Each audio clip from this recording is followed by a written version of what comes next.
Come on, bro, just download it. There's so many hot girls on this app, Mark pleaded, swiping through a barrage of attractive women to prove his point. Look, I just matched with one. I'm telling you, dude, it works. I had always been leery of dating sites, but I'd be lying if I said my curiosity wasn't piqued. I don't know, man. Kinder, it's an obvious Tinder knockoff. Plus, I don't know if I'm ready to put myself back out there just yet. Mara really screwed me up, I retorted, hoping that not-so-subtle jab at my ex would thwart his attempts to persuade me.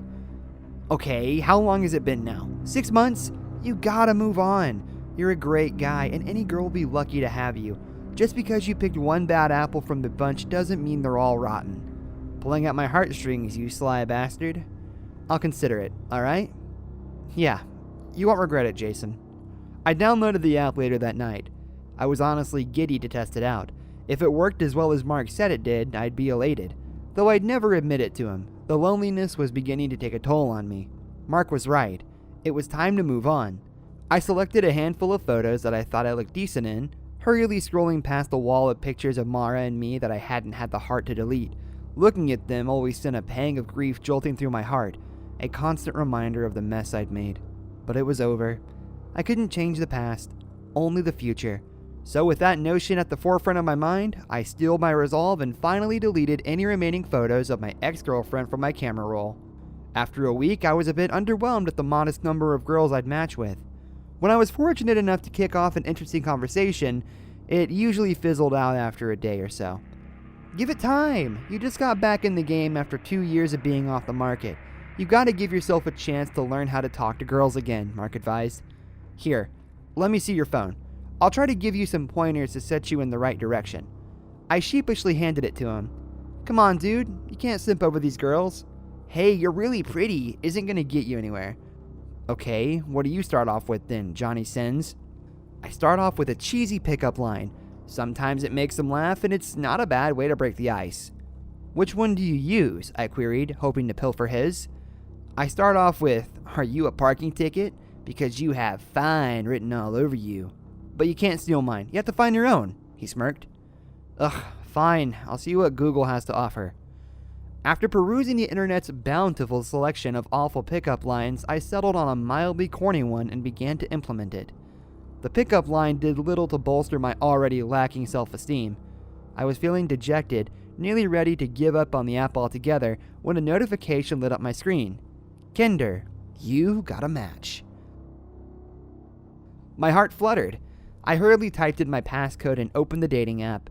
New match, Jessica. I started swiping through her pictures. Jessica was drop-dead gorgeous. I had no recollection of ever coming across her profile in the first place, but I knew I had to make a move on her. All right, Jay, you got this, I muttered. With nothing original coming to mind, I copy-pasted the pickup line from my latest failed conversation and pressed send. I waited with bated breath for a response. She replied almost instantly. Haha, that's a good one. Thanks, cutie. My heart skipped a beat. I messaged back right away. A little desperate, I know, but hindsight is always 20/20. She didn't seem to mind, though. Jessica and I really hit it off. I didn't understand why such an attractive girl chose to talk to me out of all people, but I crammed the thought deep in the recesses of my mind. It was really working. I was actually having a great conversation for the first time since downloading the app. After a couple days, I mustered up the courage to ask Jessica on a date. She enthusiastically agreed and we exchanged phone numbers. I called Mark to give him the good news. Okay, admittedly, I may have called him to gloat a bit over my imminent success, but that's besides the point. That's awesome, bro. See, I told you the pickup line thing would work. I have to hand it to you, man. I can't believe I'm saying this, but you were right, I admitted, much to Mark's satisfaction. Glad to be of service, kind sir, he replied in his goofiest British accent. You're a goon. She wants me to meet her at her place this Saturday. Dude, that's great. You still got a couple days to prepare, so just play it cool until then and you'll do just fine. You're right. I just hope I don't screw things up. Don't worry, man. You got this. I believe in you, Mark doted, trying to boost my confidence. I really hope you're right. That night, I had one of the most vivid dreams of my life. I was alone in a dark house that I didn't recognize.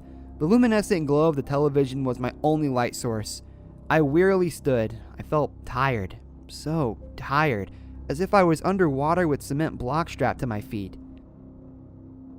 I blearily called out into the encompassing black. "Hello? Is anyone there?" I didn't expect a response, so a twinge of fear and confusion pulsed through me when a soft, soothing voice emanated from deeper in the home. "I'm here, baby," she sang, enticing me to follow.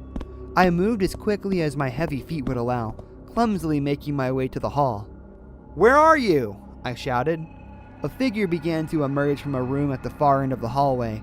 It was Jessica. She looked absolutely magnificent. She was dressed in lingerie, her skimpy outfit proudly advertising her assets.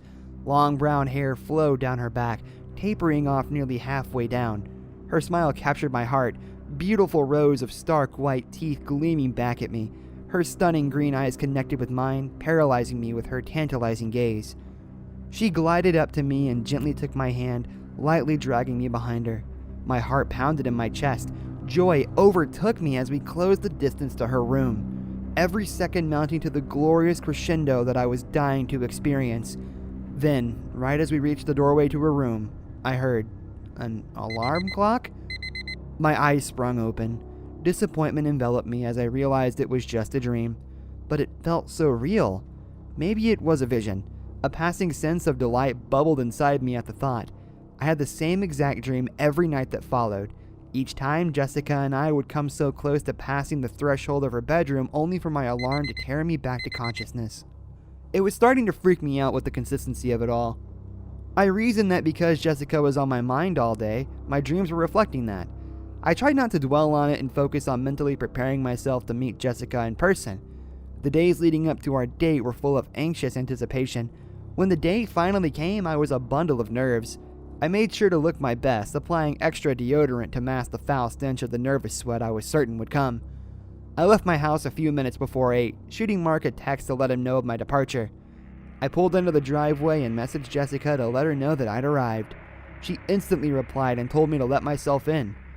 I thought it was a little strange that she wasn't going to greet me at the door, but I ignored the notion and timidly approached the house.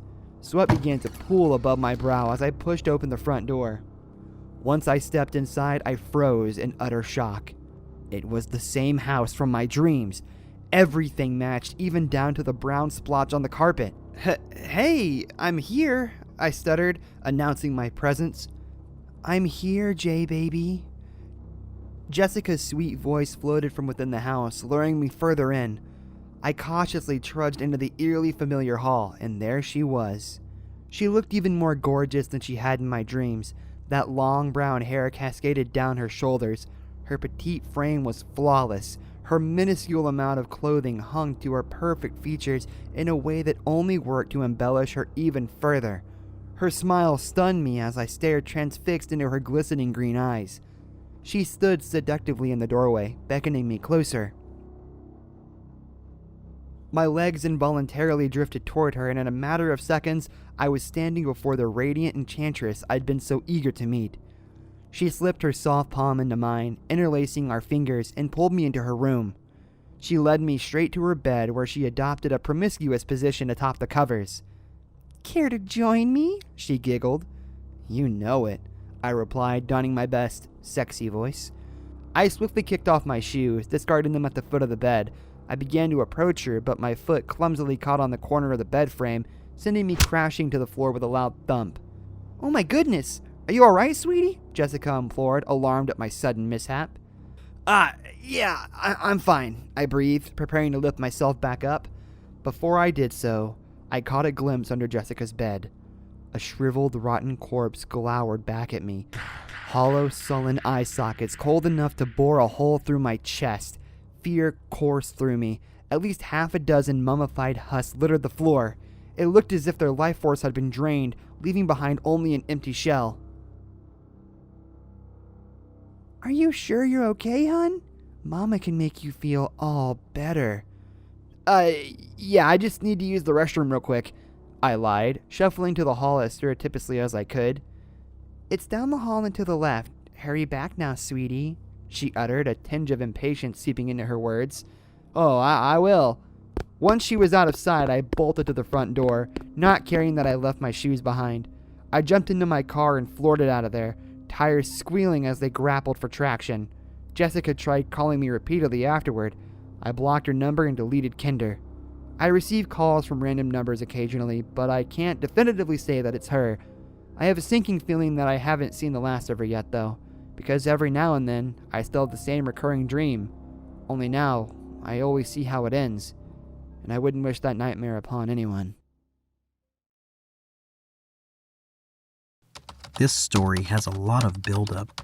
So I met this friend online the summer before my junior year of high school. I was 16. His name was Flip. We clicked pretty instantly. Our senses of humor matched up, and I felt like we were really good friends. He was a guy, I was a girl, but I never really held romantic feelings. Also, I was in a relationship. When I was 16, he was 19. I could tell he had romantic feelings, and he let me know 6 months into our friendship that he loved me. We didn't really have a stable friendship, as he flipped out a lot and would go extended amounts of time without talking to me. He told me it was because he couldn't bear to talk to me knowing we can't be together because I was dating someone.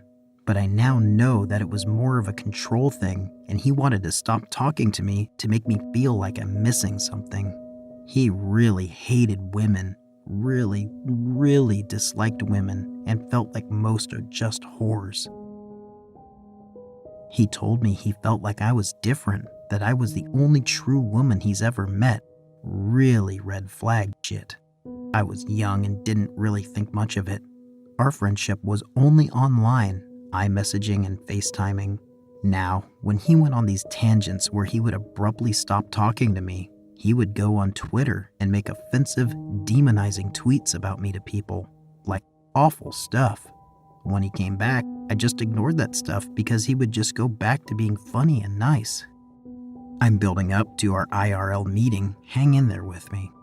So, he also had a habit of lashing out at people, taking revenge on people, and just making people feel like shit for fun. Another red flag. But I thought I was special and that he really cared about me and would never do anything like that to me. I remember leading up to my 18th birthday, him being 21 now, he said to me, "When you're 18, you're sending me nudes. You don't get to say no." I brushed it off because I knew I wouldn't. But yeah, notice there's just this element of him wanting to dominate. Anyway, fast forward 2 years later, I'm now 18, freshman in college. In October, I broke up with my boyfriend, same guy as age 16, and Flip took that as an opportunity. He would tell me he couldn't bear not seeing me, and that basically we have to meet or it's all over. Now, I didn't really have romantic feelings for him. My love for him was platonic, but I figured I'll try the romance. I'll try to love him romantically, and I couldn't lose him. So I impulsively bought a plane ticket to where he lives in December. My parents had no idea, and to this day still don't. I was going to go away on a Friday, come back on a Monday. The college I go to is in a city with an airport, so it was easy to just Uber to the airport. This romance that I'm trying to project feels real, and I genuinely felt like I loved him romantically. I was finally going to meet the guy I love. Now leading up to the flight, about 1 to 2 weeks before, I started getting cold feet. I was questioning the legitimacy of my feelings and started getting on with a guy in a neighboring uni. I started catching feelings for him and kissed him a day before my flight. At that point, I had already decided I didn't want to pursue Flip romantically, and I figured, hey, we've been friends for 2 years. When I get there, I'll tell him I only want to stay friends. Yeah, he'll be upset, but I'm sure our friendship is worth more than that, and we'll be able to have a nice, enjoyable time together. How naive I was. I decided to go on the trip anyway, thinking that maybe seeing him would reignite that fire. Upon arrival, I realized that I did not love him, and I was no longer attracted to him. Regardless, though, he was a close friend of mine for a very long time, and whether I felt a romantic connection or not, I wanted to meet him for the sake of meeting him, just how I would want to meet any internet friend. So it's time for the flight. It's very early. I remember sitting on the plane contemplating walking out. I really just wanted to leave and not return. I should have listened to my gut. I arrive, and I go outside of the terminal. I see him sitting in his car just staring at me, like a very malicious, piercing stare. After a few moments, he gets out of the car. He looks different. It's strange because we have FaceTimed and I have seen pictures of him, but he just looks different, kind of creepier. We hug and sit in the car. It's awkward. I feel awkward. We make small talk and awkward jokes, and in that moment, I wanted to be back in my dorm.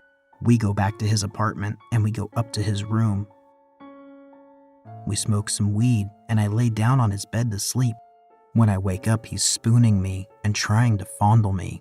I take his hands off and tell him to stop. Then I sit up and basically unload about how I don't want him romantically, only as a friend. He just started crying and begging me to tell him I love him. I tell him I can't do that. He then stands up, drops crying, goes into the bathroom and starts lighting stuff on fire. It smells like burning paper in the bedroom now. He comes out normally and just sits on his computer and plays games without talking to me. Now the rest of the trip is just like a combination of him being kind and normal to him being completely evil. Here's some of the things he's done and said throughout the 3 days. He made jokes about me dying, would pretend to hit me and lunge at me and get close enough, and I watched and I flinched. Told me he almost sent a snap of me to my mom with the geotag of this town so I would get in trouble. Told me he almost made me sleep in the car one night. Told me that one night while I was sleeping, he walked over to me and just started farting on me. This one's just fucking nasty. Kept telling me to shut the fuck up when I would speak or ask questions. Did it multiple times in front of his roommates too. He was trying to feel me up in bed, and I kept pushing his hands away, and he would keep trying and would say things like, "I know you want it, you're just holding back." Was calling me an idiot when I would ask questions. Served me spaghetti and told me he purposely used the moldy spaghetti sauce, hoping that I would get sick. Told me he was gonna make me miss my flight home. Said he was planning to drive in the opposite direction of the airport and dropping me off in the middle of nowhere. So basically, I kept my cool, and when he would tell me these things, I would nod and agree and laugh with him. I was scared shitless, and I wanted nothing more than to leave. So I kinda keep it cool, and I spend my time trying not to upset him. Monday rolls around, and my flight isn't until 8 p.m. Around 11 a.m., he goes downstairs to leave, and in that time I pack my bag and leave without him knowing. My plan of action is to run to the nearest shopping plaza and Uber to the airport from there. I wasn't about to Uber from his house. I'm almost to the end of the street, feeling free, when I feel 2 arms come up from behind me and wrap around me. He's hugging me, mumbles something into my ear, and then turns around and dead-on sprints back down the street to his apartment. I ran to the shopping plaza, called an Uber, and got in it. I felt so much relief in that moment. I felt like I was free. I waited at the airport with nothing to do for 8 hours, but it was better than being in there. I look back and I feel like an idiot. Like I should have gone to a hotel and should have probably left, but I'm a broke college kid, and I was already scared shitless being here without my parents' knowledge. After I left, I blocked him on every social media outlet I have, including LinkedIn.